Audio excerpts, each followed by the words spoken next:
अस्सलामु अलैकुम वरहमतुल्लाहि वबरकातुहू।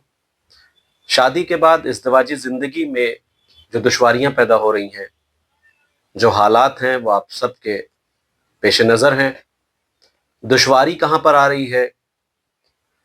दुश्वारी अगर देखा जाए तो आजकल की जो बच्चियां हैं, लड़कियां हैं, वो शादी के बाद भी अपने मायके को तरजीह दे रही हैं।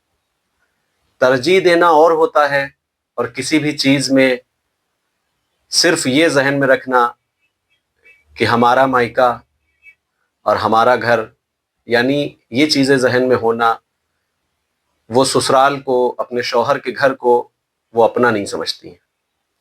जहाँ पे दुश्वारी आना तय है, और सबसे बड़ी जो दुश्वारी है वो ये है कि हम सब में अदालत नहीं पाई जाती है। यानी इज़्दिवाजी ज़िंदगी में शौहर और ज़ौजा में अदालत का पाया जाना बहुत ज़रूरी है। अदालत के माने ये हैं कि एज़ ए ज़ौजा शौहर के हुकूक को अदा करेगी और एज़ ए शौहर ज़ौजा के हुकूक को अदा करेंगे।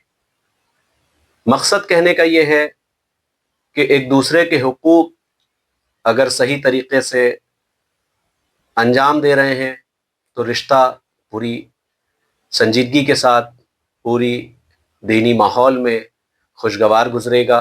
और जहाँ पर हुकूक अदा नहीं किए जाते हैं, किसी बात पर अगर शौहर ने कुछ कहा तो ज़ौजा को चाहिए कि वो ये देखे कि कहीं इसमें ज़्यादती तो नहीं है। अगर ज़्यादती नहीं है तो वो बात शौहर अपनी ज़ौजा से पूरी ज़िम्मेदारी के साथ कह सकता है। और ज़ौजा को जब कोई पलट के बात अगर कहनी है तो उसमें ये ज़रूर देखे कि कहीं मेरे इस बात करने में कहीं शौहर की तौहीन तो नहीं है, या जो बात शौहर ने कही है उसका बरक्स इसका कोई जवाब तो नहीं निकलता है। दुश्वारी यहीं पर आ जाती है।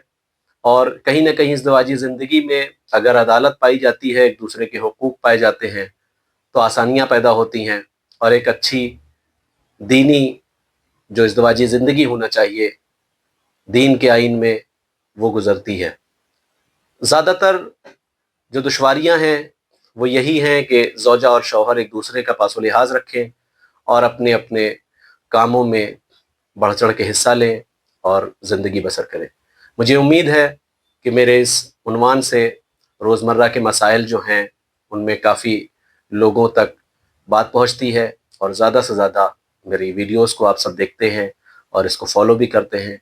अस्सलामु अलैकुम वरहमतुल्लाहि वबरकातुहू।